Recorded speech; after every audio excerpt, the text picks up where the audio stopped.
Picture a millionaire, not a celebrity, not a tech founder on a magazine cover. Just an ordinary millionaire, the kind that actually exists in the largest numbers.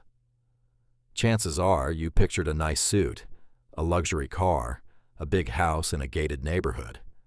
You'd be wrong for most of them, and the real data on who actually holds wealth in this country tells a very different story. In the 1990s, researchers Thomas Stanley and William Danko set out to study actual millionaires, not the ones on television, but the ones hiding in plain sight in ordinary neighborhoods. Their findings, published in a book called The Millionaire Next Door, surprised even the researchers themselves. The people with the most money were often the ones spending the least on looking like they had it. Does that sound backwards? Here's one of their most striking numbers. In their research, a significant majority of self-made millionaires had never owned a car newer than 2 or 3 years old, and many bought used vehicles specifically to avoid the immediate depreciation hit of driving a new one off the lot. Meanwhile, many people who appeared wealthy, driving brand new luxury cars, living in expensive-looking homes, were often heavily leveraged, carrying debt that made their visible lifestyle possible, but their actual net worth thin. Stanley and Danko coined a term for this gap.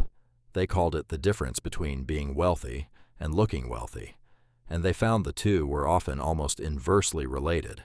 The harder someone worked to visibly signal wealth, the more likely, statistically, that the appearance was funded by debt rather than assets. This connects to something economist Thorstein Veblen described over a century earlier: conspicuous consumption, spending specifically designed to be seen. But here's the part Veblen's original theory doesn't fully explain. Conspicuous spending isn't just a status game between rich and poor. Stanley and Danko's data suggests it's often a substitute for actual wealth, not a signal of it. People spending the most to look rich were frequently doing so precisely because they weren't. So what were actual millionaires doing instead? The research found a consistent pattern. Most lived in the same house for decades. Most drove practical vehicles well past the point most people would trade them in. Most spent significant time budgeting and tracking expenses, a habit many people assume disappears once someone no longer needs to worry about money. It doesn't disappear. For most self-made millionaires, it's precisely the habit that got them there, and it's a habit they kept. A more recent large-scale study from Ramsey Solutions, surveying over 10,000 millionaires in 2018, found something that echoes Stanley and Danko's decades-old research almost exactly. The overwhelming majority of millionaires in that survey said they became wealthy through consistent saving and investing over long periods of time, not through inheritance, and not through a single lucky break. Only a small fraction credited a high salary alone.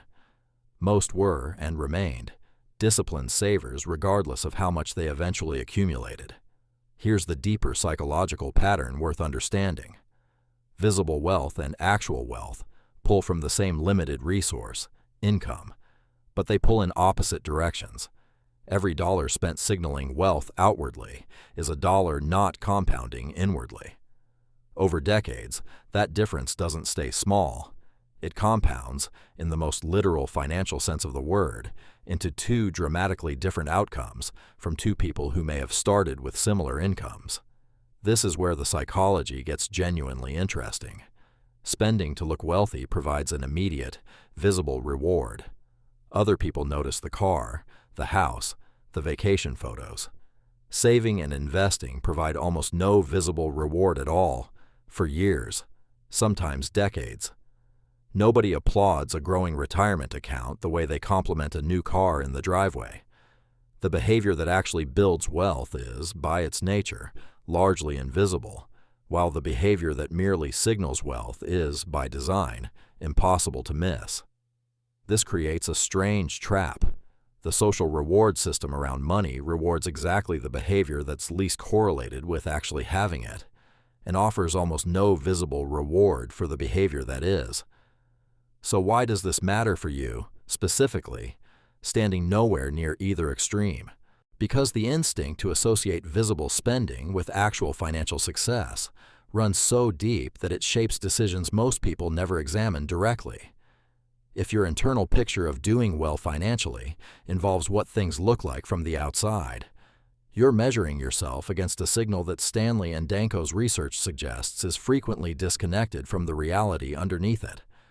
Comparing your actual net worth to someone else's visible lifestyle isn't just discouraging. Based on the data, it's often comparing yourself to debt, not wealth. What actually helps once you understand this? First, separate the two questions completely. Not, does this make me look successful, but does this actually build toward something? They can align, but the data suggests they very often don't, and confusing the two is exactly the trap that keeps visible spenders and actual savers on such different long-term trajectories. Second, remember that the habits behind real wealth are almost always boring, repeated, and invisible from the outside. Budgeting. Driving the same car longer than feels exciting. Saving consistently through unremarkable years with nothing dramatic to show for it in the moment. None of that photographs well. All of it, according to decades of research now, is what actually works. Third, be skeptical of your own comparisons. The wealthiest-looking person in the room is, statistically, not reliably the wealthiest person in the room, and the data on this isn't close. Picture a millionaire again, not the one in the luxury car, the one in the modest house, driving the same reliable car for another year, quietly building something nobody around them can see. That's not the exception. According to the actual research, that's usually the rule.